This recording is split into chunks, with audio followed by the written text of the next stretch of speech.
Hi, everybody. Thanks so much for being here. My name is Rob Arnold.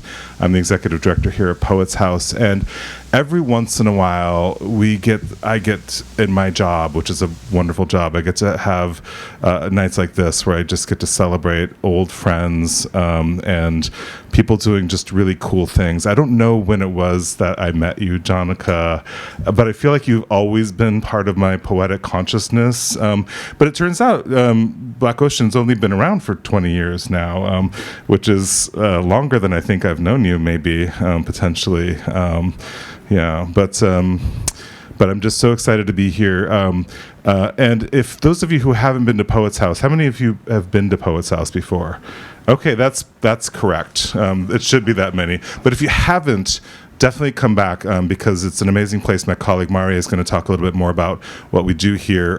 But everything upstairs is just a free poetry library with 100,000 books. It's just pretty incredible. So I wanted to just say a funny story about Jonica, which he told me when I took this job. At some point, when we were trying to build this place, we needed a lot of money to do it, and Jonica told me that he did his own fundraiser for Poets House, which was push-ups for poetry, which is amazing. So give it up for push-ups for poetry, first of all. Push-ups for Poets House. And I was thinking about that, not just because of this event, but because in a couple weeks we're going to do our annual poetry walk across the Brooklyn Bridge, where you can also walk for poetry. It won't be push-ups, but we walk across the Brooklyn Bridge and we raise money for Poets House. So if you're interested in that, it's going to be an amazing evening. We have Mahogany Brown, Camille Dungy, Naomi Shihab Nye, Layli Long Soldier, and Arthur Z are all going to be part of that event. We do readings in Manhattan. We cross the bridge. We read on the bridge. We read in Brooklyn Bridge Park, and then we all have dinner at the end. It's pretty amazing. It's very tiring, and you will be raising money for a good cause, which is Poets House. So if you're interested in doing that, talk to me. We also have a couple comp tickets. So if you're not able to afford it, but you do want to come along, I'll also talk to me, and we can make something happen. Maybe you can wave a flag for Poets House. With that, so yeah, give it up for waving the flag for Poets House. Give it up for Black Ocean and my colleague Maria, who's going to be introducing the evening. Thanks, everybody.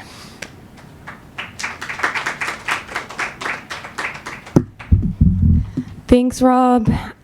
Good evening, everyone. My name is Marie Schmidt, and I'm an Access Service Associate at Poets House, a national poetry library and literary center, home to readings, talks, performances, classes, and a collection of more than 100,000 volumes of poetry. Tonight, we are honored to celebrate the 20th anniversary of Black Ocean Books, a publisher we deeply admire for its lasting contributions to the literary ecosystem and to our own library community. We are fortunate to have 77 Black Ocean poetry titles in our collection. And over the years, we've also had the pleasure of welcoming several Black Ocean authors to Poets House, along with the press's founding editor, Jonica Stuckey. Reaching 20 years as an independent publisher is no small achievement. It reflects years of careful curation, rigorous editorial vision, and an enduring commitment to poetry and literary community. Black Ocean has built a catalog distinguished not only by the strength of its writing, but also by the beauty and care of its bookmaking, all while remaining volunteer-run and sustained through the support of readers and book sales. So with that in mind, I hope you enjoyed tonight's reading and continue supporting Black Ocean Books. And now, without further ado, please join me in welcoming Black Ocean founding editor, Jonica Stuckey.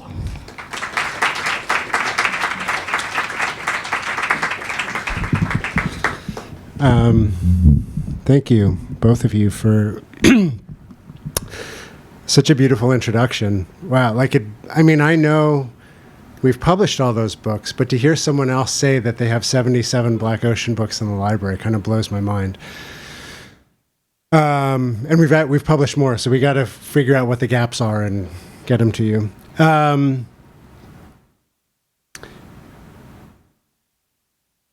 I'm going to go, I think I'm going to start with something I wrote for tonight. I usually speak extemporaneously at these things. And honestly, I almost didn't even come tonight. This is the thing that happens when you do something for 20 years. And also as a volunteer thing, you're like, how can I keep the wheels on the car and also like my life running at the same time? And Carrie, our other founding editor and our poetry editor, was coming tonight. And honestly, my mindset was just like, okay, cool, Carrie will be there. I don't need to be there. And then like a week ago, I was like, what am I thinking? Like, of course I want to be there. We're celebrating 20 years of Black Ocean, 20 years of like arguably, one of the most central endeavors of my life. And anyway, so I normally speak extemporaneously, which I'm doing now. But I went to another event last week at the Boston Public Library, and the publisher there read something he wrote, and I was so moved by it that I thought, like, wow, I should actually write something for the 20-year celebration that I'm now apparently going to. So,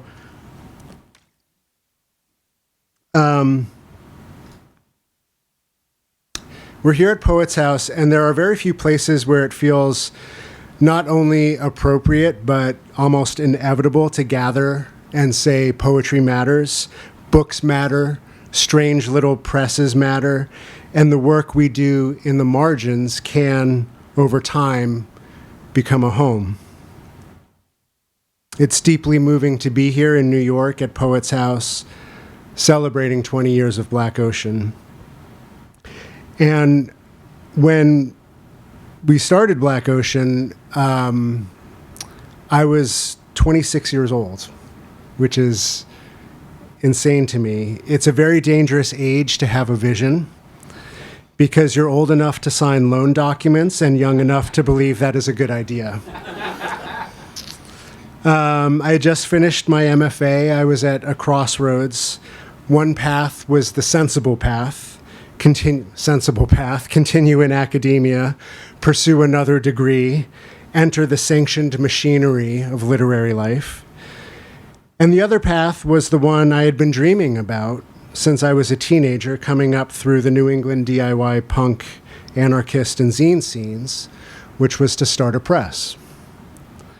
So naturally, I chose the path with no money, no institutional support, no guarantee of success, and really no clear plan of how I was going to eat anything beyond rice, beans, and ramen with the other 7 roommates I was living with in a 4-bedroom apartment. Which, to be fair, apparently turned out to be a good model for starting a press. Because here we are 20 years later, but underneath the bad financial decision was something very serious. I believed then, and I believe now, that poetry deserves to be treated as vital. Not as an afterthought, not as cultural medicine that everyone claims to admire while quietly underfunding it, not as a beautiful corpse laid gently into the backlist of a Big 5 publishing house before anyone has even had a chance to encounter it. I wanted Black Ocean to treat poetry as alive and something that deeply matters. I wanted to make books that had the attention, care, design, publicity, and intensity that other genres were allowed to expect. I wanted the physical object to honor the psychic force of the work inside it. I wanted a reader to pick up a Black Ocean book and feel, before they even opened it, that something had arrived from elsewhere. And I wanted to create a press that could bring together the seemingly incompatible things that had shaped me. A punk rock ethos with an avant-garde sensibility, mysticism and material craftsmanship, lyric intensity, dread, awe, beauty and difficulty, devotion and exhaustion. Because that is what poetry has always been for me. A place where contradictions do not resolve, but begin to sing. In our mission statement, we talk about the fissures art creates in consciousness. Those brief electric moments when we experience a more vital way of being, that language is not abstract to me. It is the reason Black Ocean exists. And I think every person here knows in some way that a poem can alter the atmosphere. It can change the pressure in a room. It can make the world briefly less dead. It can return to us our own lives with a little more terror, a little more tenderness, a little more appetite for what is real. And that's not a decorative function or polite aesthetic pursuit. That is a necessary rupture of consciousness. And for 20 years, Black Ocean has tried to publish books that make that rupture possible. And we haven't done that alone. No press is just one or two people, no matter how much the mythology of founding editors may make it seem that way. Black Ocean has always been a constellation of labor, obsession, friendship, argument, intuition, and unpaid or underpaid devotion. It has been editors, designers, interns, translators, authors, readers, booksellers, sales reps, donors, event hosts, warehouse people, publicists, friends who carried boxes, friends who let us sleep on floors, friends who bought one book when one book purchase made a difference. It's been Carrie Olivia Adams, whose editorial intelligence and commitment have shaped the soul of this press from the beginning. It has been the authors who trusted us with their books when we had no reason to be trusted, except that we believed with embarrassing intensity. It has been the readers who somehow understood that what we were doing before we had the language to explain it.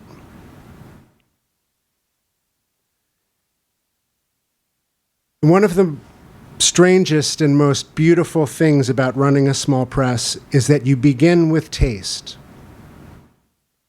And if you are lucky, over time, that taste becomes a community. At first, you're simply saying, this book matters to me. This voice matters to me. This shape of language matters to me. And then slowly, over many years, other people begin to gather around that same frequency. They begin to trust you. They begin to say, I don't know this poet yet, but I know Black Ocean. That trust is honestly one of the greatest honors of my life. Because what we have always been trying to do is not merely publish individual books, but create a field of attention. A place where the darkly surreal, the lyric, the experimental, the ecstatic, the political, the haunted, the formally restless, the translated, the posthumous, the unclassifiable can stand beside one another and become legible as part of a larger force. A Black Ocean book is not one thing, it is not a house style, it is not a market category, it is a wager. A wager that readers are more adventurous than the culture industry often assumes. A wager that beauty and difficulty are not enemies. A wager that the book as an object still matters. A wager that the page is not separate from the body, the room, the gathering, the night.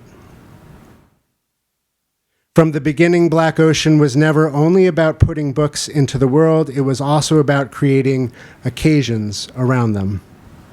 Readings, performances, parties, spectacles, celebrations, sometimes beautiful, sometimes chaotic, sometimes involving shadow puppets, string quartets, DJs, venues far too large or small for the number of people going inside. We did that because poetry is not merely private. Of course, it can meet us in solitude. Many of the most important encounters with poetry happen alone, at night, when no one else can see what is being rearranged inside us. But poetry also wants a body. It wants breath. It wants a room. It wants witnesses. It wants, in the oldest sense, a house, not just in space, but in time. Which is why it feels so right to be here tonight. 20 years is a strange anniversary. It's long enough to feel impossible and short enough to still feel like the beginning. I can look back and see the young person who took out a loan to buy a computer and a printer and print the first books. And I feel both tenderness and alarm. I want to tell him, this is going to be so much harder than you think. Don't do it. You will lose so much in the process, and there are so many other luminous paths you can take. I also want to tell him, you are not wrong. The thing you believe in is real. The audience is real. The need is real. The books will find their people. Not always quickly, not always easily, not always in the ways that make sense on a spreadsheet, but they will travel. They will enter rooms you will never enter. They will sit on shelves beside the dead and the living. They will become part of someone's private universe. They will change the lives they are capable of changing. And that has happened. Black Ocean began as a dream of making beautiful books and exciting books. It became, through the labor of many people, a press with a national and international readership, a home for new voices and established ones, a place for translation, experiment, risk, and devotion. It became a way of insisting that poetry is not marginal to culture, but one of the places where culture's hidden life is most visible.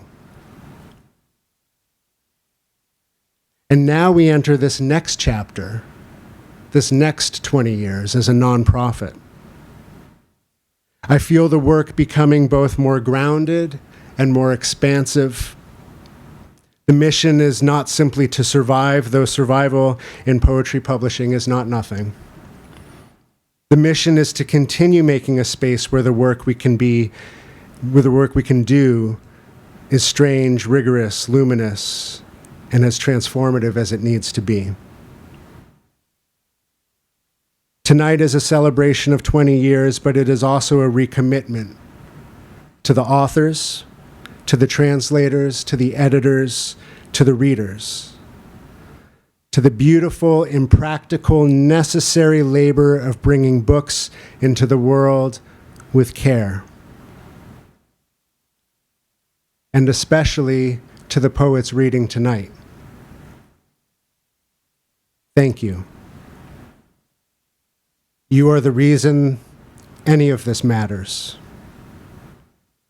A press is not its logo, its catalog, its incredibly cool t-shirts, its reputation, or even its history.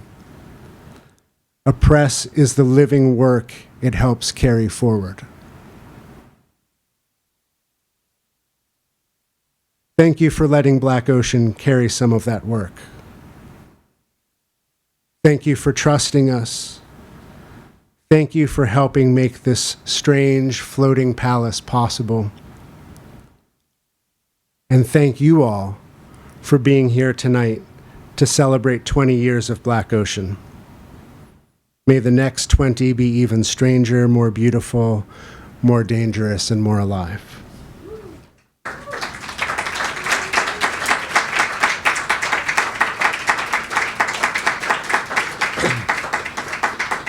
Okay, so I'm going to give away a book before every reader. We're about to have our first reader, and I'm giving away copies of the Naomi poems, Corpse and Beans by Bill Knott. A bunch of people in this room probably know the story behind this book and what it means to me in Black Ocean. If you don't, I'm not going to take up any more of your time. Just trust me, it's one of my favorite books, and we brought it back into print after 60 years. So I'm giving away books. And if you would like a book, I'm going to do like first hand raised, okay? So I'm going to ask a trivia question, and if you know the answer, raise your hand and I'm going to give out the book. We're just going to do one before each reader, and then I'll give away some more after or something. Okay. These are going to be pretty difficult, so. What city is Poets House located in? Oh, Pam, I think you raised your hand first. You got it. Come up here and get your free book. You guys I saw a lot of people had to think about it. Izzy wasn't so sure. It was like, I don't. Oh, okay. All right. Well, that's fair. I appreciate your restraint then. All right. We've got some amazing readers here tonight. I'd like to welcome up our first reader, Whitney Holmes. Whitney Holmes' Room Where I Get What I Want came out with Black Ocean in 2015, I think, right? I should know, ish. And even the title still feels to me like a perfect Black Ocean title. Intimate, dangerous, perhaps a little haunted, and impossible to reduce to one emotional temperature. Whitney's poems create a house that is not quite a house. A psychic architecture, a room where desire, fear, performance, memory, threat, and wit keep rearranging the furniture while you are still standing inside it. What I really admire about Whitney's work is its pressure. The poems are controlled and chaotic at the same time. They have a kind of elegant volatility, as if everything on the page is perfectly placed and also about to catch fire. There's intelligence in the work, but also real vulnerability. The poems know what it means to perform, to withhold, to ask for something, to be watched, to build a room, and then wonder who can survive inside it. That tension between invitation and danger, intimacy and distance, beauty and instability is one of the reasons her work has stayed so alive to me over the years. It does what I think the best poetry does. It makes a space, and then it makes that space tremble. And now we get to look forward to a new book of hers forthcoming in 2028. Please welcome Whitney Holmes.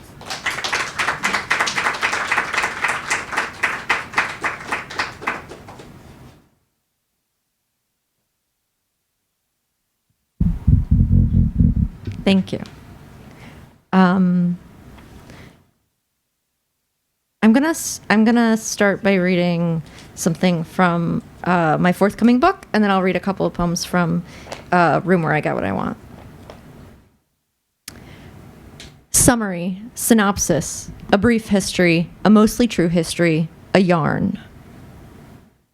Meanwhile, a car heads down the road in a mountain curve in Canaan Valley, West Virginia. Locally, we say Canaan, not Canaan. Rhymes with pain, not the biblical way. In biblical terms, we might call this a parable, Parable of coal dust gets in your eyes, lungs, heart. Parable of a region transformed by the outside, scooped of its insides. Holes bored in the mountains, exposing black rock that burns red, makes whose power? We should have left it in the ground. We should have waited for diamonds, then cut. Outside, come in. We implored, come use us, scoop us. We coughed up soot. But we'd hoped for a payout. That when the world comes in to take your earth away, burn it up to power their fax machines and conveyor belts, there will be compensation. There will be jobs. But when they come in to take your earth, they break your backs doing it. They break the faces of the mountains, blow their heads off. Meanwhile, decades pass. A car heads down the road. It's a holiday weekend. All is quiet, like someone let the air out of the local balloon. It's a holiday in memory of those who've fallen. Those still here, though, some of them got no place to go, no work. Make the day their work, pulling on the ends to meet each other. The lady at the mini-mart is still the lady at the mini-mart, but the night watchman at the office park gets a full night's sleep.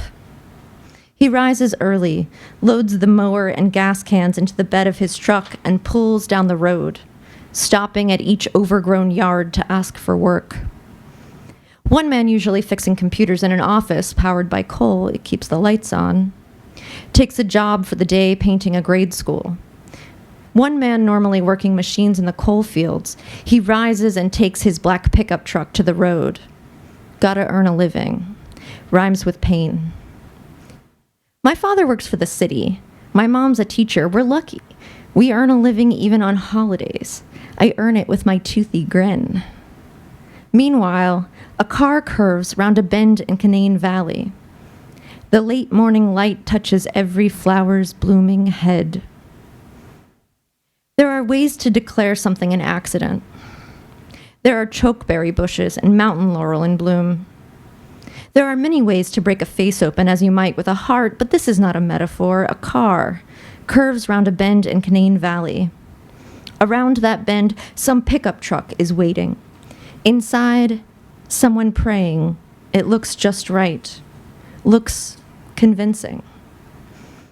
On impact, rolls over rolls, rolls over daddy car, rolls over dotted line, rolls over car seat and air rolls, out of the way over sister rolls over mommy rolls over glass and metal tearing rolls, over cartilage and bone rolls over machines inside of machines, rolls over machines inside those machines, rolls over mitochondria, powerhouse of the body, rolls over melted crayons from the sun in the window, rolls over the window gone now, rolls over rolls over rolling hills, rolls over grassy knoll, rolls over mangled performance of metal, rolls over mangled performance of teeth, rolls over rolls over rolls over rolls, and stops on its tires with a bounce.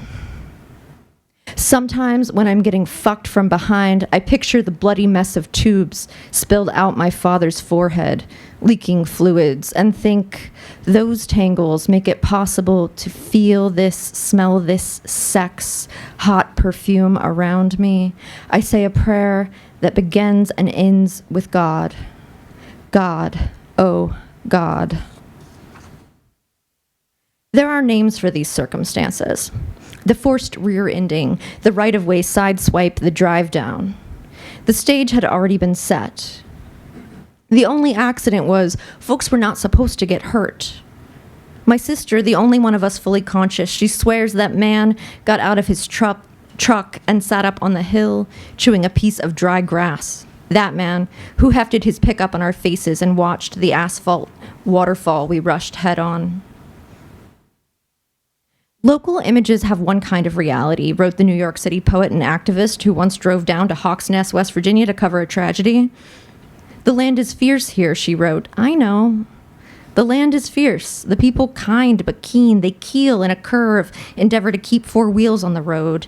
These roads will take you into my country if you can afford a tank of gas, if you don't get car sick from leaning side to side into curves and back into dips.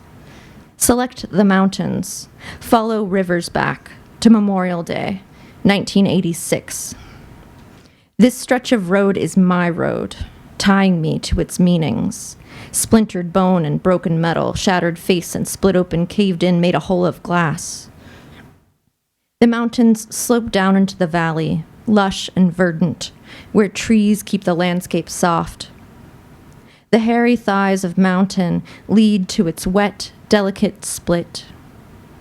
If you bothered to ask, a lot of folks might say it's the only place they could ever see themselves living. Font of life, rough valley, wet river that cuts the earth. We learned how to cut from that river. Where the shoulder meets the road, a crumbling, cracked line of paint. Gravel gives way to wild grass and weed. Road cut through mountain, traced with power lines like a boxing ring. Electric ropes keep the cheering evergreens out of our way. There, 5 miles from the base of the ski lift, a few minutes from the campground we were heading to, we took the pickup's sucker punch of broken glass and gashes. Staged to collect an insurance payout, we later learn, went wrong. Somewhere, drainage runs down a strip mine. Something pools alongside us. Low garble of a yonder siren. Wrong, wrong, went wrong, wrong, went wrong, wrong. Cheery. I'll read 2 more poems. They're short, promise. In the garden when you look from the corner of my eye. The unicorns don't care we're not virgins, so we break their horns off.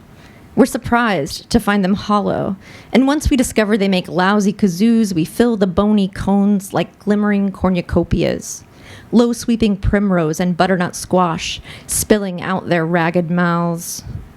You are drunk with tipping the buttercups. I desire to fuck everything I see, but I'm scared of the thorns. I let you braid a lock of unicorn mane in my hair instead.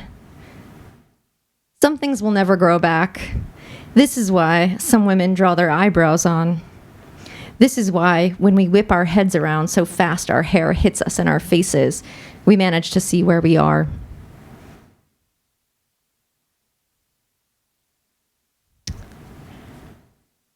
A tongue and a mouth of teeth is a powerful muscle. More people are killed by falling coconuts than by sharks. Creationists tell us animals were not carnivorous before the fall.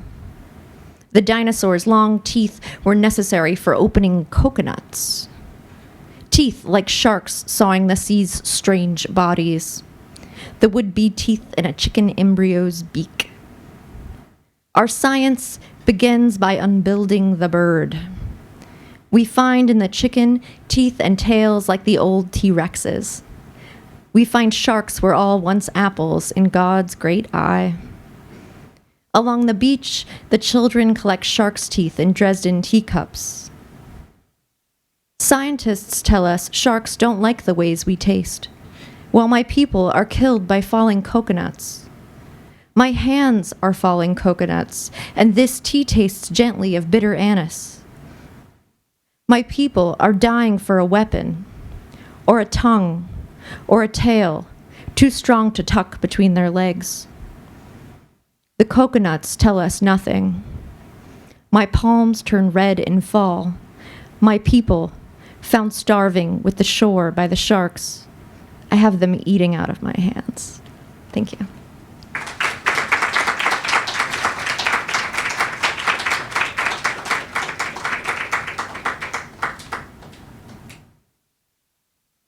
Hear it one more time for Whitney. All right. Are you guys ready for your next trivia question? What animal is Edgar Allan Poe's famous poem, The Raven, named after? Yes. You got it, sir. Come up and claim your book. It's a sharp crowd here tonight, let me tell you. These trivia questions, by the way, were generated by ChatGPT. It's like, I think, probably the best use of it. I said, give me 5 trivia questions. I gave it context. I said, I'm giving away books at this event tonight, and I want 5 trivia questions that the layperson could answer. And these are literally the question. This is ChatGPT's opinion of your collective intellect here tonight.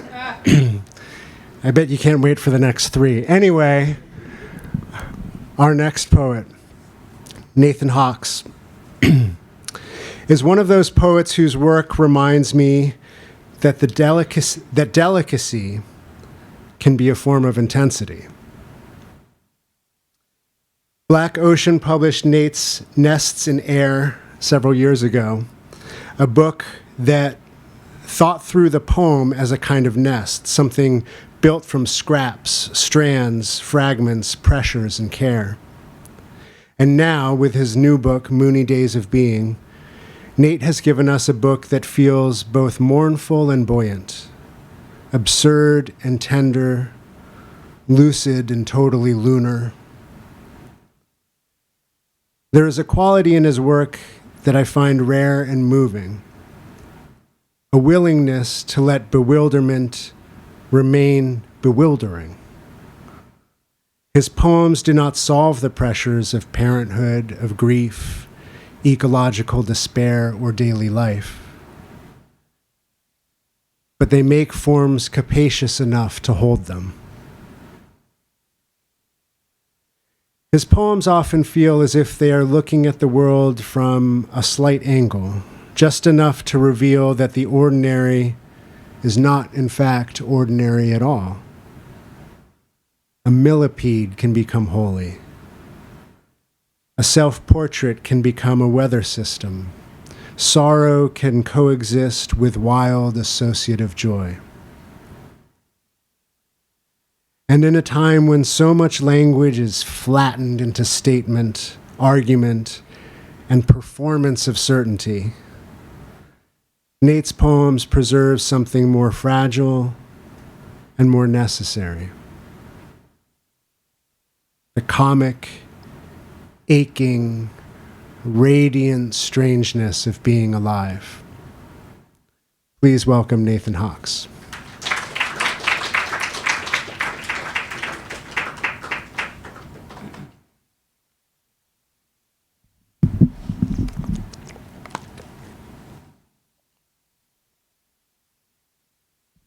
Thank you, Jonica. And thank you, everyone. I'm really honored to be here. Thank you to the Poets House for hosting us. And thank you, Black Ocean, Jonica, Carrie, for providing a home for this work. So much gratitude. Oh, one more thank you. Thank you to my family who came out here with me from Chicago and let me drag them around Manhattan all day. Woo! We're a little tired. I'm going to read mostly poems from Moony Days, and maybe a couple new ones. And a couple weeks ago, I started doing this slightly shticky thing, and I'm going to keep doing it because it was kind of fun too. I'm going to ask for some audience participation, and the way I have the reading organized is each poem has a key word.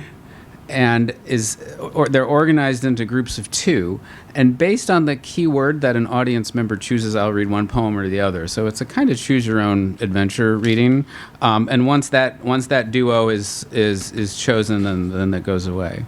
Does that make sense? It doesn't matter if it makes sense. We'll just do it, and you'll see how it works.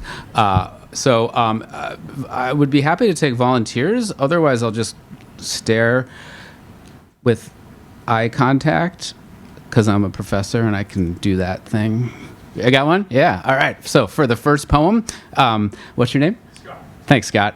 The choice is between skateboarding or hypnosis. I'm going to go skateboarding. Skateboarding. Okay. Good choice.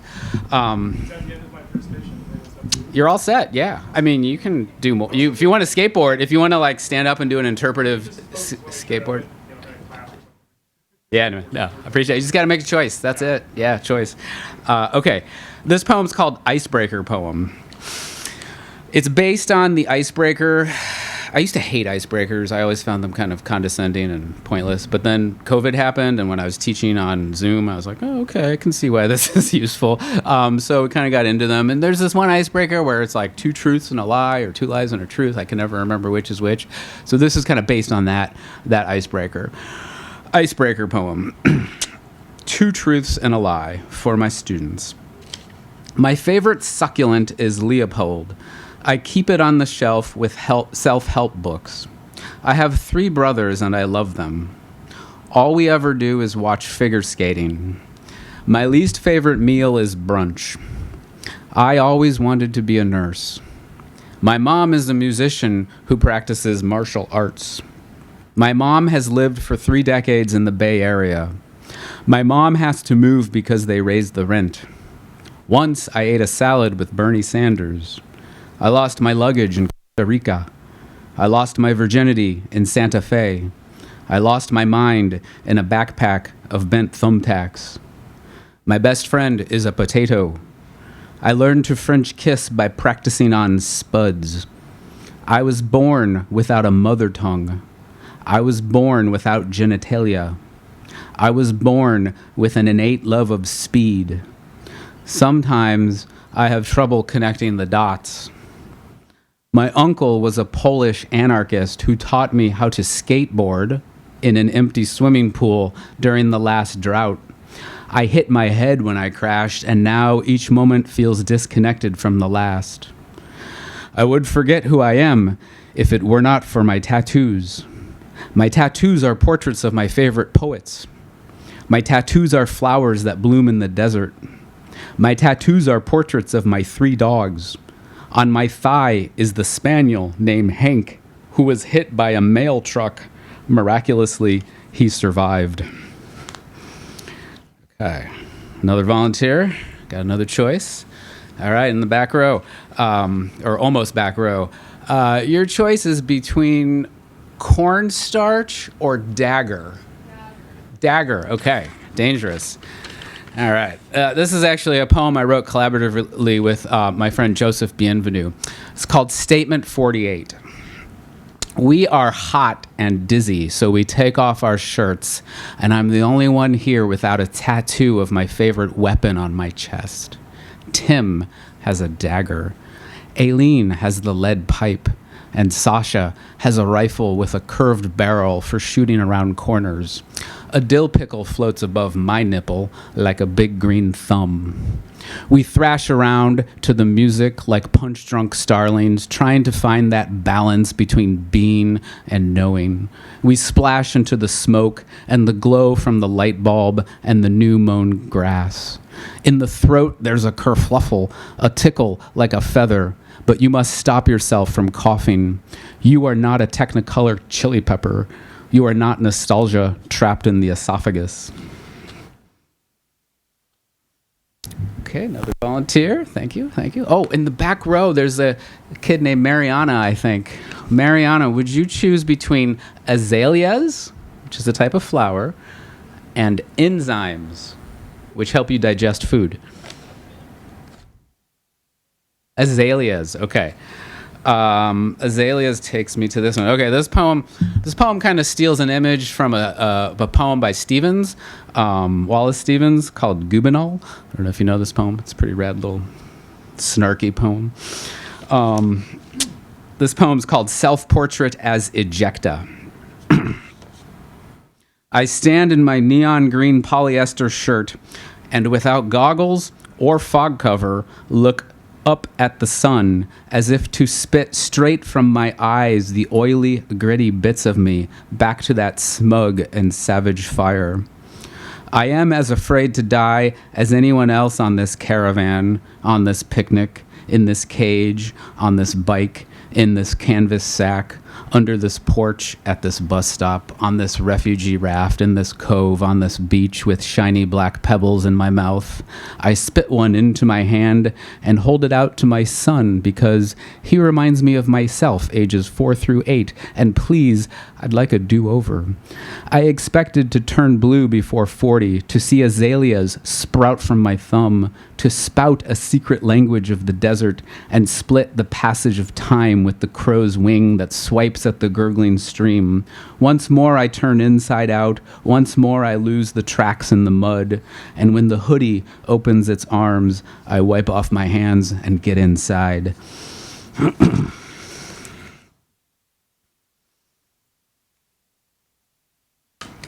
All right, another choice here, another choice. Anyone? Okay, over here, you're first. All right, choice between wedding cake or turtles. Turtles. That's a popular choice. Yeah. This is called Ode on Turtle Crossings. A lot of the book has odes in it, and the ode. The ode's a really cool form because like no one really knows what it is, but it's really old. And I found when I was working on this that it was a nice way to organize some of these poems that zigzag in a lot of different directions. So this poem's called Ode on Turtle Crossings. When the rain purrs the rooftop and blurs the windshield, I have sentimental oscillations for the yellow-green turtle crossing the county highway. Its shell becomes a mandala, and the quicksand of the image swallows my lousy verbs. The child beside me talks to a tree because the knobs make a face. It smiles or smirks, gazing forever at the garage. The turtle takes its time under the fog that thickens and uncoils before climbing the church tower in a straight line, a contrail, a line of flight. The wish to evaporate, the turtle that never dies. All right, next choice. I'm going to tell you the choice first and then see who wants to grab one. Choices between apple pie or chopsticks. Apple pie or chopsticks? Apple pie or chopsticks? Okay, yeah. Chopsticks, all right. Protest poem with berries. I protest stupidity, but am myself stupidity. Gunfights erupt in the film version of this identity crisis, whereas the novel version is heavy with whispers and a subplot regarding the giraffe that broke out of the zoo, which was a front for the stupid fascists. A fork-tongued general's lips turn blue. Why did he have to drive the country to ruin? Why didn't the burning mountains swallow him when it had the chance? I would poison him with blackberries and jab a chopstick into his dead eyeballs until they curl the way paper curls up on itself, the way this poem protests itself with valiant and unmaskable stupidity of gravel and sand and metaphor, until the poem explodes and showers the elaborate floral arrangements in bits of cantaloupe, leftovers from last night's mixer. All right, this will be the last one. One more choice, and this choice I'll give you in advance again. Thanks for playing along with my silly game. This choice is between fig or pine. Pine. Oh, that was fast. All right. Pine. All right, this is called Ode on Dust. The dust on my tongue does not make me thirsty, does not lead to unquenchable despair, does not spur insight or ecstasy or revelation. I hold a speck out to my daughter, who holds it up to the light, but a cloud covers the sun and a smoke ring crowns the top of the pine tree.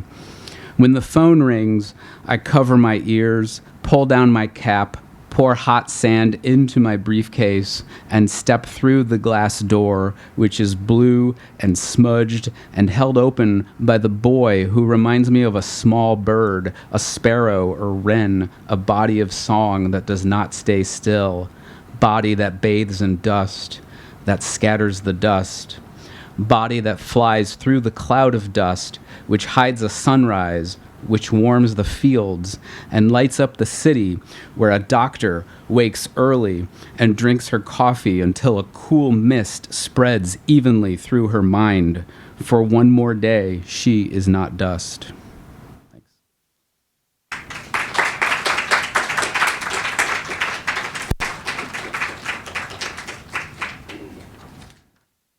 Let's hear it one more time for Nathan Hoks. All right, I'm going to give you I'm just going to do one more ChatGPT trivia question, and then we'll move on to different questions for the next readers. But I just wanted to do this last one because it's really like ChatGPT's shining moment here. All right, so again, as soon as you know the answer and you want a free copy, just raise your hand. In the poem, roses are red, violets are blue. What color are the roses? Yes, you in the back. You got it. Wow. You must have gone to school for comparative literature. Here you go.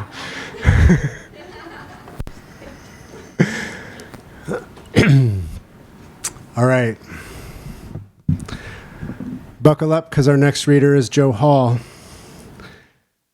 Joe has been part of Black Ocean for a very long time. We published his first book, Pigafetta Is My Wife, in 2010. And since then, Joe's work across 5 books has become one of the deep, recurring currents in the press. Joe is a poet of devotion, but not in any simple or sanitized sense. His poems are devotional to the world as it actually is: damaged, exploitative, enraging, full of labor, waste, tenderness, historical violence, and flashes of grace. In book after book, Joe has insisted that poetry can look directly at the systems most people are trained not to see: infrastructure, labor, class, ecology, the machinery that turns people and places into disposable material. But his poems are never merely arguments. They are ferocious acts of attention. They are love letters written from inside the wreckage. His newest book, Buffalo Free Rapid Transit, moves through the Buffalo, New York of 2020 to 2023, a city marked by police violence, white supremacist massacre, catastrophic blizzard, and the daily endurance of people trying to live inside and against the failures of civic life. It is an unsparing book, but is also a book full of love. Not sentimental love, the harder kind of love, the kind that refuses to look away.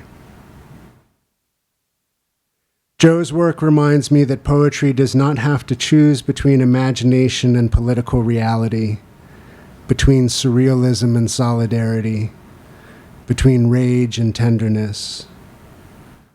In his poems, they all travel together. Please welcome Joe Hall.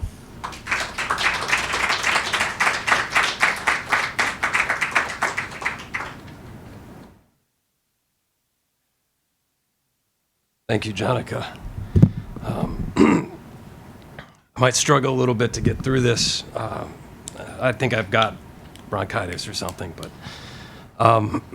yeah, I'm coming from Buffalo, which is one of the poorest cities in the country, and I'm going to read the first poem from my book, Buffalo Free Rapid Transit. And so the city is, part of the subject of the book. Oh, wait, am I not? Yeah, here we go. Okay, good. So the city is part of the subject of the book. And I realized waking up today, today was 5/14. So today is the 4th anniversary of the Tops massacre, in which a white supremacist gunned down 10 members of Buffalo's black community. And I thought it was important to recognize that if I'm going to be talking about Buffalo or reading poems about it.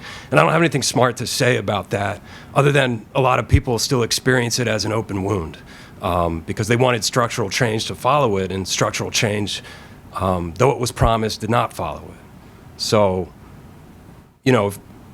don't be surprised at what happens when you leave a wound open. Anyway, that's enough of me yapping. I'm going to read the first poem from the book. It's called Ekpyrosis, The Watershed. It's for Samuel Delaney. So I go seeking the crystal wave in the coal of night, the tree below the piling watershed, the altars made of chalk, the moons a child keeps in a drawstring bag. So the river surges in the long planet of night. The banks rise like silver steps. Here are saints' rattles. Here's a tooth sent by the assassin's wife. Midnight opens into a book of light. The book of light opens to hills following hills. They do not burn. They are fossilized forests that are tokens to a game played in the lost language of time. A wave in the mirror of night.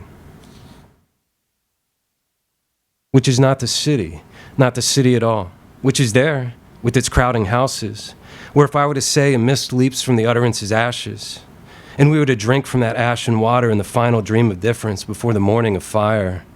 If the hospital is the university, as the prison is the train, over the Buffalo River running where it is entombed and running, to meet other waters in a gathering with everything that has been made to take. And if I should say, everything streaming from me will be dissolved into dirt and water, running to other waters that have run from you, as our flesh streams and will stream. And if the final dawn arrives like a river or train, you enter to take your place. Where if we stay in this long and silver night, the moon does not need to break open like a great green blister. The string holding the lemon of the sun aloft will not have to fray where we stay with this exhaustion into the waters of this city with the deranged molecules of the Buffalo River.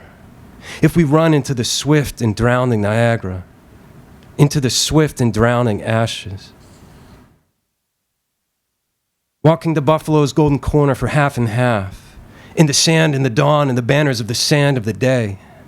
Putting the car in drive, hands where they always arrive, on the wheel to work in a river of Buffalo's lake-blown rain, which begins to gently, finely tug at your boots as it slides towards a storm grate, as you walk down Delavan. As the sun rises, the sun becomes more silver, as you pick up the sponge to apply to the clock face of yesterday's plate. As in the cellars of a mountain, a private dawn arrives. As the martyrs, the representatives of the stake turned into unmarked tombs, tremble. The shower you took already soaking your clothes, as you glance wildly around the kitchen at a tomato on your cutting board as big as a small pumpkin, as you think of them in the holy shell of their dreams down the hall, but it is too late.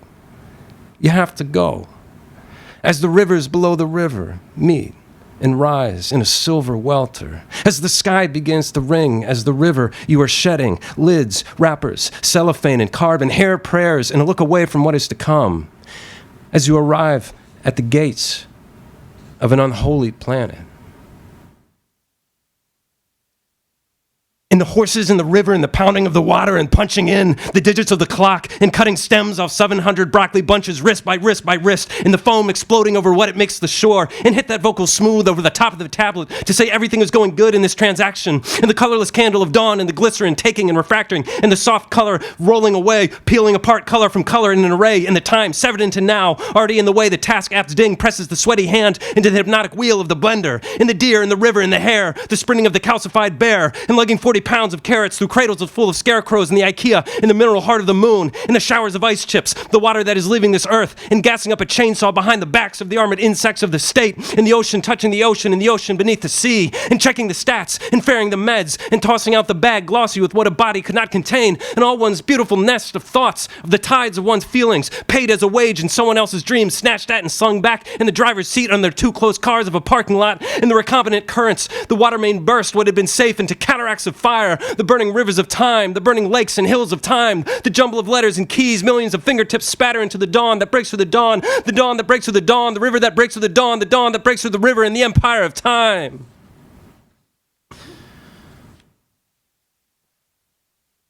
Clock in and out in mounds of sawdust at last, clock in and out, so the waters of the grassy self rise, as work makes blind the steps and banks, as the endlessly user-tested celestial body dilates with the light of cash, as the banks give way, the endlessly dead feed, glittering oil from every pore, clock in and out, on the wafer of a lens, on the punch posted on the wall, through a slip of paper authenticated by the boss, clock in and out while the whole good world bleeds, clock in and out, hungry and in need. One engine winds down, another fills with fire for the force double where the plant runs on both sides of life, clock in and out while evicted intelligences try to find a language for a no that lasts in the rising tides of shadow, water breaking everywhere, spreading blankets in the box vans, sweating sex and children and laughter in the rivets which fly down the line, learning the codes of exhaustion, the devices of escape, holding the steering wheel lightly on a thinning ribbon between bridges of water, between sleep and sleep under a burning bulb of cash, clock in and out in a self that is pouring into a mattress that is burning in the municipality that is burning in the empire of time.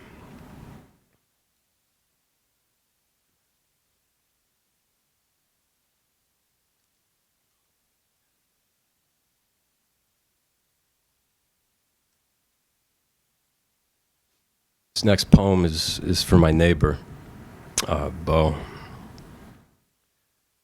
It's called Thanksgiving Ambulance. Bo is dead.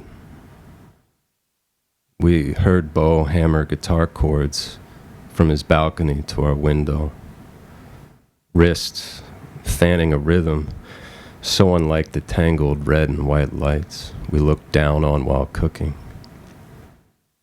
Landlords say they want to see Buffalo reborn.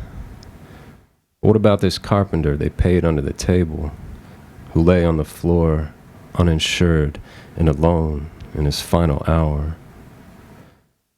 While I transplanted parsley and Bo smoked a joint, we talked across the fence about how we hurt ourselves making money, how prayer, weed, and addiction were reasonable answers to this world's cruel traps.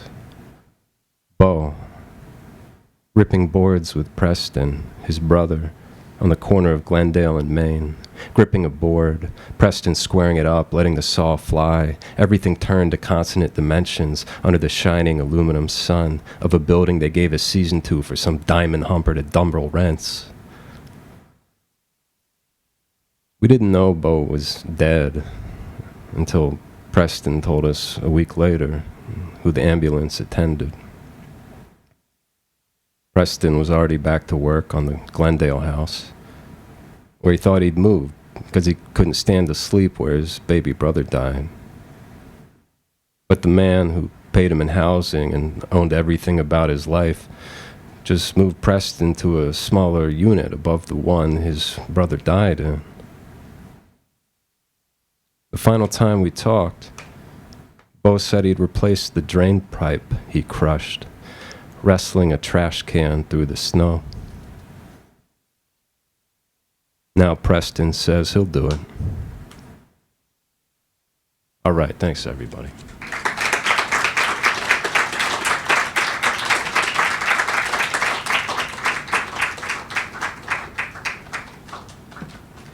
Let's hear it one more time for Joe Hall.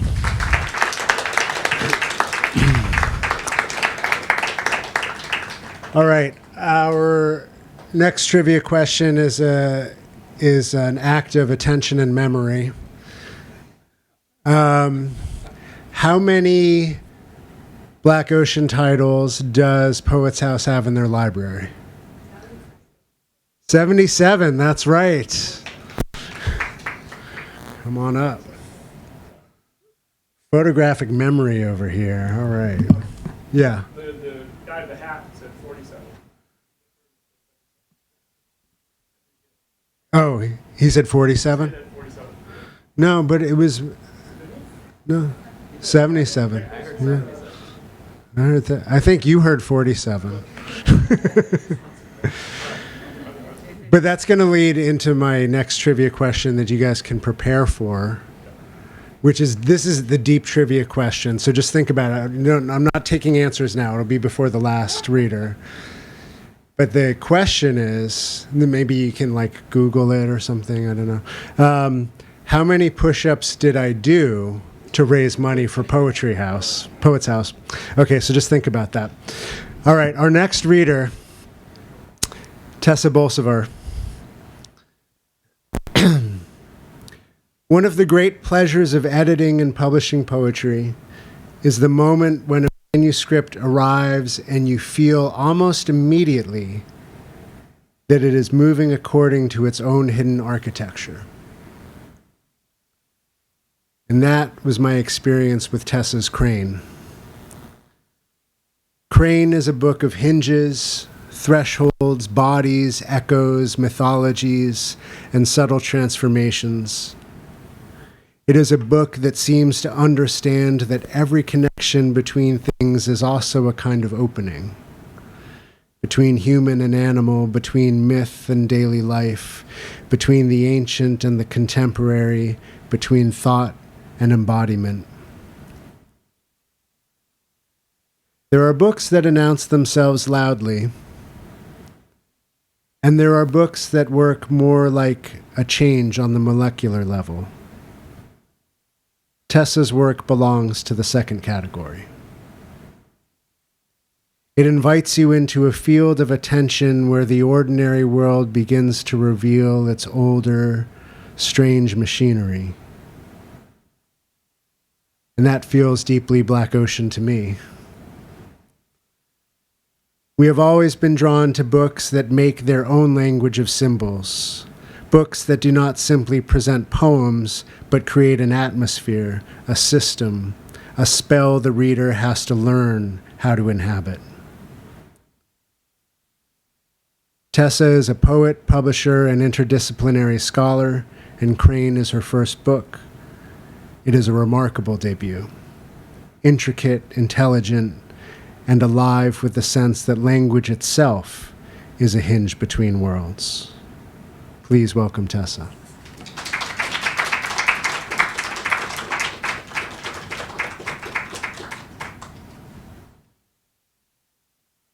Thank you. Thank you, Janica. Thank you, Carrie. Thanks, Poetry House, or Poets House. I keep saying that. I'm going to read first from Crane, and then I'll read some newer poems. So this is a sequence called Inlet.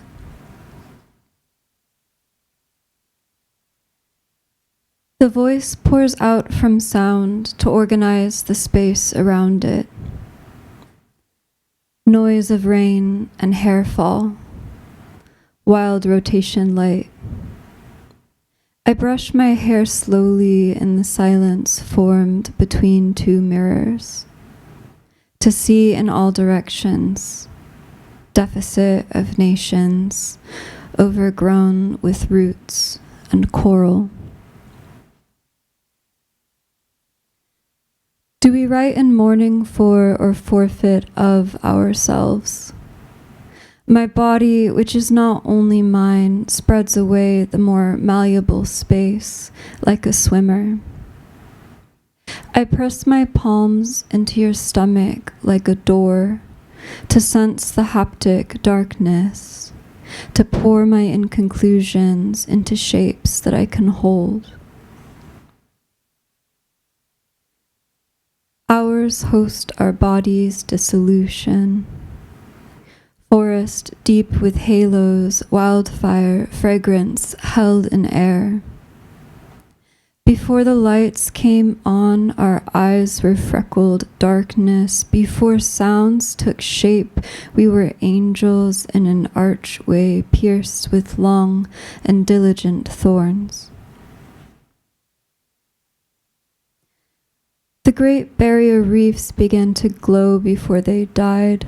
Phosphorescent sunscreen, my new immunities are costly. After the illness comes the holy feeling. Image of a woman braced with one foot on a boat, the other fixed ashore.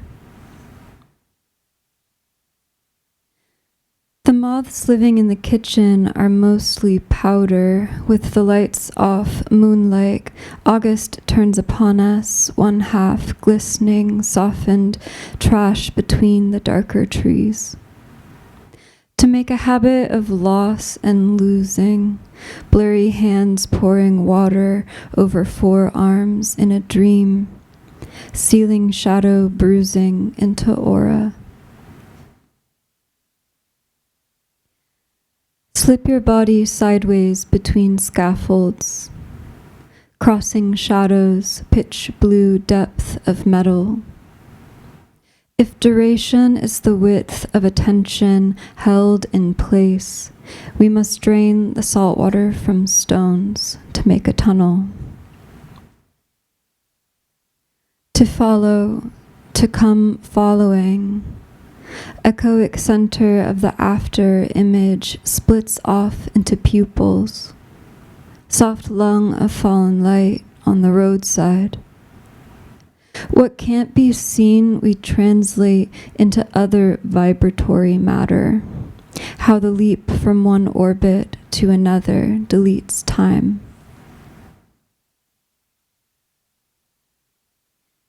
There are forms our bodies take outside the image. Small moon, greenish, coin, and iris pressed into the subway platform. In my dream you held your hands over my eyes, and in them I saw separate darknesses. Shards of compact, mirror shimmer, cisterns, flood beneath the tongue. What's changing isn't time, but the shapes that hold it. Shimmering field of the body, momentary loss of vision. I drop my fingers into silent pools of condensation on the table. The inner earth, the inner ear keeps balance. You are leaning on the door frame, bag of grapefruits propped upon your hip bone like a child. All right, and these are from my current project called Exits. Awake again to the sound of rain. The night is held in it. Each accumulated sound another layer of transparency, mirroring your back against the sink. Do the oscillations in our cells predict a future absence? Tributaried vacancies in matter, blue veins beneath the tongue. We speak at night in unrecorded languages, local only to the acousmatics of the sleeping body's voice, the listening veil of nerves. Relentless with hours, with each hour's attendant angel governing planet, darkness pours into itself like salt. The strictest measurements of time are hinged to the vibratory flux of softened metal. Cesium from Latin sky blue is mined from lakes for clocks and oil well drilling. Isolate of Pollux, ellipse, twin of Castor, split his brother's death in two to orbit outside time as Gemini. Focus breath to the divot of the spine.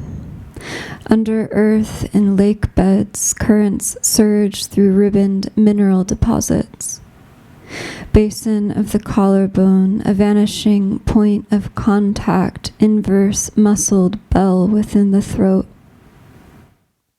Pollux collects the scattered remnants of a former self or sense of wholeness, not silent, not proposing resolution.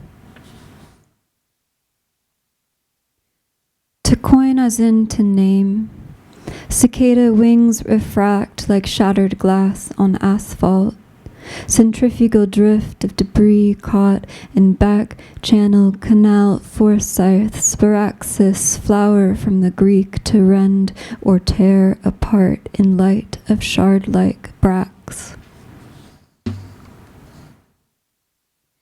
A brick becomes a wall or breaks a window.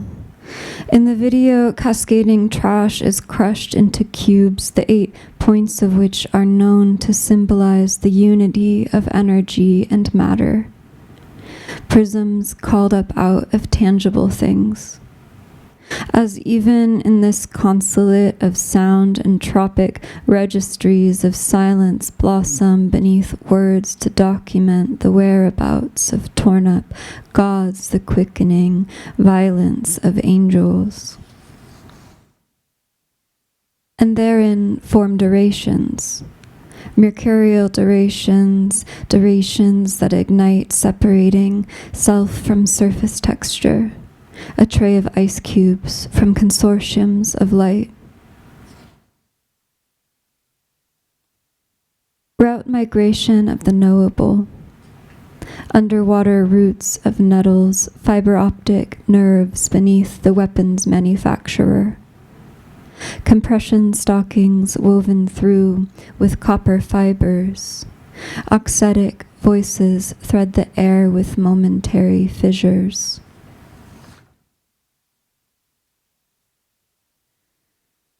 We will wash our sheets in blue woad and then the walls. Trace each silence back to its concordant archway, each coordinate root of indecision. As when broken up with longing, stone began to resonate with future losses, to archive gravity's insurgent data, the delicate radii of eyelids, sheen of supermarket fish. Light passes like a tenant through what cannot be owned. To detect a system's point of collapse, place the contact mic against your throat. Hear the skull, aeolian and vegetal. How each word tuning gathers up all prior sound, seeking as a plant does potable depths. Thank you.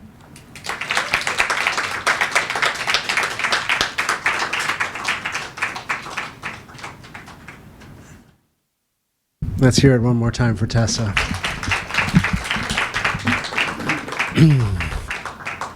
Oh yeah, one more.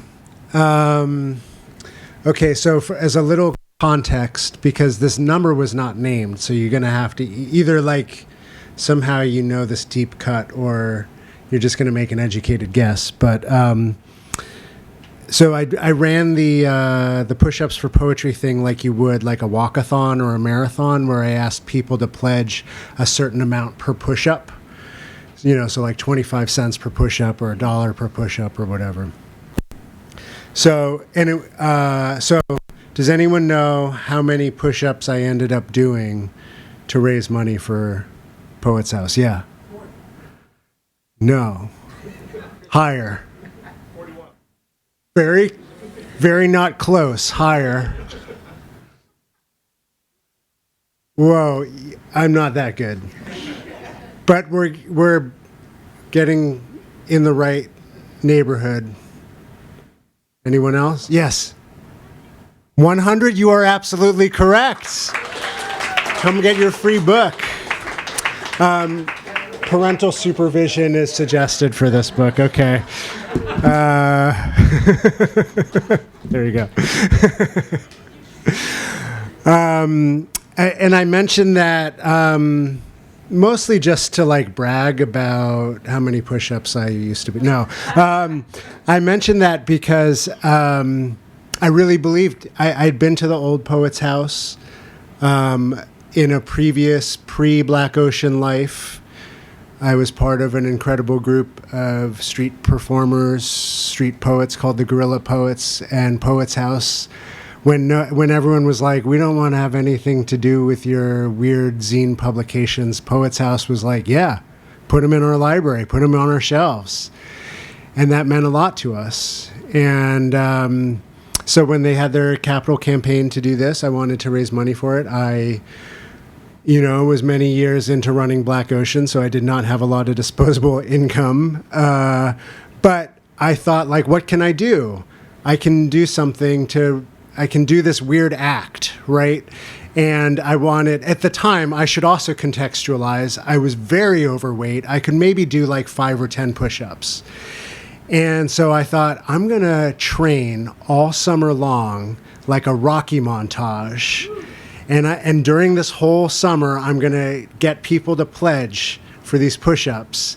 And then on, I forget, it was like September 15th or something like that, I'm gonna videotape myself doing as many push-ups as I can. I'm shooting for 100, and I hit 100, and I raised, I think, like $2,000 or $3,000 for Poets House doing that. And thank you. I mention it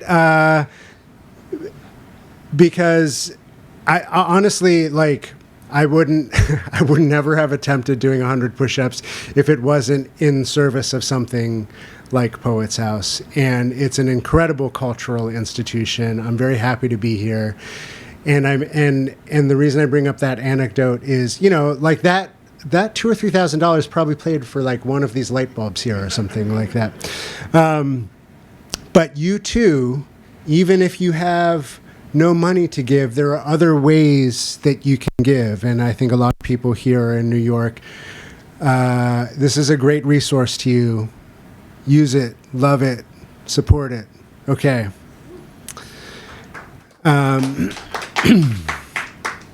Our final reader for this evening is Carrie Olivia Adams. And it is impossible to celebrate 20 years of Black Ocean without celebrating Carrie. Carrie has been part of Black Ocean almost from the very first breath.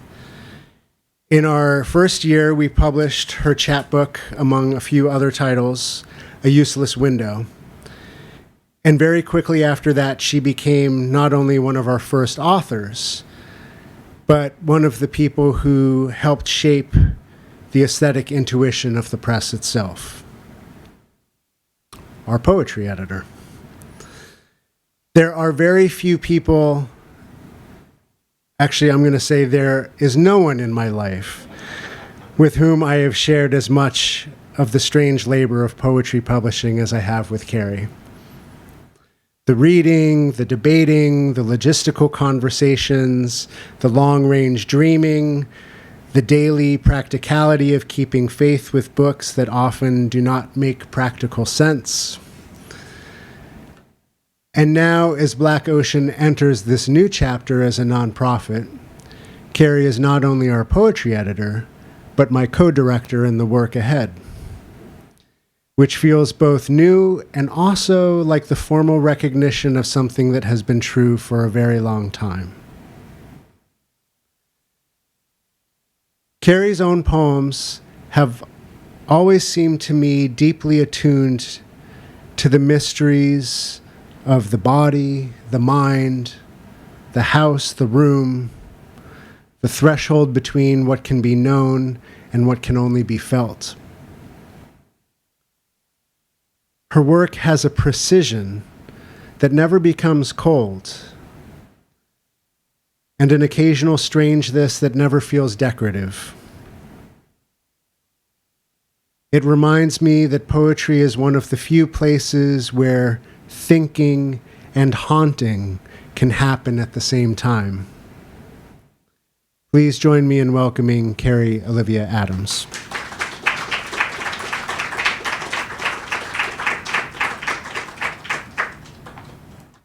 All right. Thank you, Jonica. Before I take us into the night with some poems, I do want to say a little bit of thanks. First to Poets House, and Rob, and Mari, and Jane, and Nick, and for hosting us tonight and giving us this wonderful space to have a celebration that I still can't really wrap my head around. It's still like 20 years. And so I want to thank you, Jonica, for giving me the courage to take this leap and to really believe that, we could make this crazy grad school dream work. And somehow we have. So thank you for that. And I really want to thank all the poets who have trusted us with their work over the years, especially at the beginning, but continuing to reward that trust by returning to us with even more books. And that has been so rewarding, and that is entirely the reason why we do this. But I also want to say thanks to all of you, the readers, who remind us and reassure us that there is an engaged and hungry audience for poetry, that there is still this need, a desire, a seeking, that poetry can be a companion.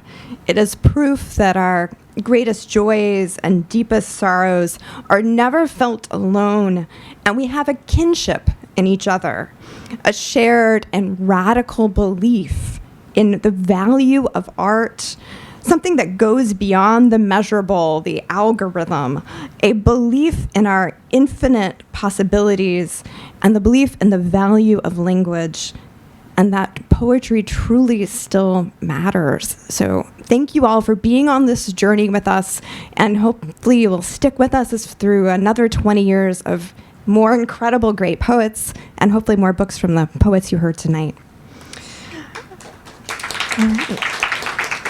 So I am going to read from my new book, which is from Tupelo, and it's called The Book of Marys and Glaciers.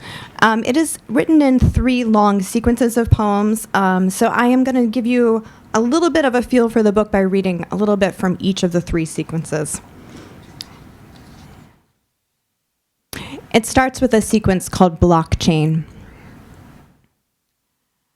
I kept thinking about the body in the basement, the headstone dug up and carried around in a wagon. It's about trust. No one person needs to remember where the bodies are. We were in the ghost gloam together, gathered up in the dry ice fog of a transaction. Put this in your memory bank. After I dismembered the tree, I had the eyes of the vessel sewn shut. When we raise our voices together, it is a song of history.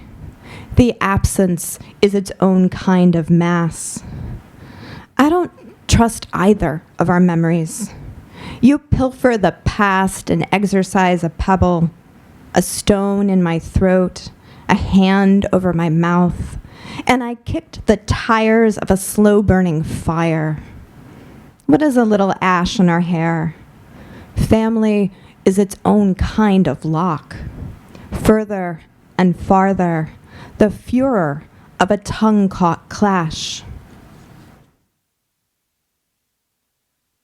Thinking literature, thinking the teeth I left behind, a lone miner in a cave, thinking the fatigue of a God who has to keep listening, send and send and send us the crumbs, the gravel.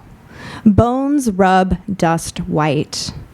Forget the will of the shadow to speak its name. Remember the way we pinched the necks of our regrets between our fingers, the tides of consumption, whiplash and whipping. Tell the animals not to come. The windows are boarded up, the locks filled with cement. My mind is a storm cellar, my stomach the battleground for fear. These palms, this vice, this tear and shred. I gave up being the muddle to our mumble. I saw the ledge and pushed hard. I know what broken sounds like. I'm going to read a little bit from the title sequence from the Book of Marys and Glaciers. I wanted to write about Mary, but then I became distracted by glaciers, the things that glaciers do. The angels too loud, too surveillant. The glaciers always alone. Even when we were so close, reaching our hands off the bow to scoop the ice, they were at a remove, unable to be fathomed, austere and foreboding and vulnerable and slowly calving with a roar or a sigh. The weight of it all, the abuse of it all. I made myself tall enough to get into the frame with the glacier. On my toes, I was here. I came to watch the earth crumble and slowly slide against itself. This is work, this labor, the cracks of something so large it can only break. I don't want to tell anyone all about me. Mary keeps her silences, even if no one else does. The cat's too hot to move, the machine, that always humming machine, the itch itching, the machine machining, the damn crazy weight of it all. The weight at a bedside, at an inbox, the careful watching and counting of the rise and fall of the sleeping chest, and the rise and fall of a tally of a to-do list, beads passed between fingers. I'm a vessel for the voices in my head. This machine makes angels, makes more machines. Carving the collapse, the mind folds in on itself, starts to cave behind the eye. It's where the words get trapped, tunneling through to try to find the language as thick as a foreign tongue in the mouth. Hand to the mouth and fingers curl to extract a tooth, a tremor. I'm waiting here in the aging wool. To be never alone, to be always in consort, in conversation, in abeyance. The surveillance of the hand of God, of the red receipt, the womb and its emissaries. We're in a lineup. Bring out your divine dead. Bring out your recoil. The vulnerability of ambition, the empty hole who begged so many. I hate the one who saw it and knew how to claim it. That destruction that knew better but wanted everything. I kept trying to please the girl I was, and the woman I am is afraid that this is me, reduced to this portrait, this painting, the intercession, the listening. Come to me with your sins, and I'll tell you mine. Together we'll string the beads of a narrow belief. Purity is not for the young, who are constantly trying to slough it off like skin. There's no burden in being sullied. There's nothing left to protect. I ran for it, into it, ran towards it. What do you do with this never enough? At some point, it's all there is. Mother of mother of mother, the child remaking. Does a God ask to be more God? We are a species obsessed with growth, consumed and consuming. You watch me. And I'm going to finish with the ending from the sequence that ends the book called Dust Cover. I once gave all the words to someone else. I took apart the whole and put it back together again, unmade the well, drained, down, and done. Night brings its own violence, a satchel of scissors and kitchen knives magnetic to the dark. We ask of sleep so many things, claiming a space of headphone quiet. We might ask of the world a tiny sliver to be made here anew. and yet ask only as much as the weather can give. A worm finds its way through the wood, and we can pretend there is the verse and the universe. The desert is where I left myself, so tired of not being able to speak the words jumbled in my mouth. Tell me about the desert you know. Mine. I go there often with my eyes closed, the heat like a blindfold. Rub your hands together. Cup your eyes and open them into the warmth. Leverage the bodies that disappear. A lever and lever open the shut box. Strip down the unmade making of the earth. Take it from your pocket. Tighten the seams of the cloth and hold it all still. In the fist, a thresh, beat and beating, an animal that seeks meaning in everything. I've been writing for a tiny tongue, disappearing to keep things beautiful. Once I was all hunger, and now I am all guilt. My good intentions feel not even a seed to overcome the ugly history in my blood. I know you, cloud from another neighborhood, from that time when. You are told to bring into the cave only what fits inside your cavity, cut and sewn back up again, remade into the barrel of a gun. It takes a good deal of walking to measure the light from and between individual stars among random twists of place. The clouds move in, and the city glow is held still, a flashlight under a blanket. What is the distinction between dear and my dear? A key word in the table structure of babble and feed, of these exotic states of matter and the cavities that hum. Please tell all future and current light sources. We are spent. Thank you all very much.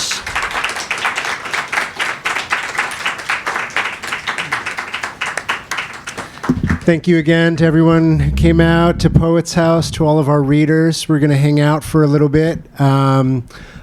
Everyone who read tonight, I'll be selling their books out in the lobby there. But you don't have to buy a book. I mean, we would, of course, love it because we want to be around for another 20 years. But you can just hang out.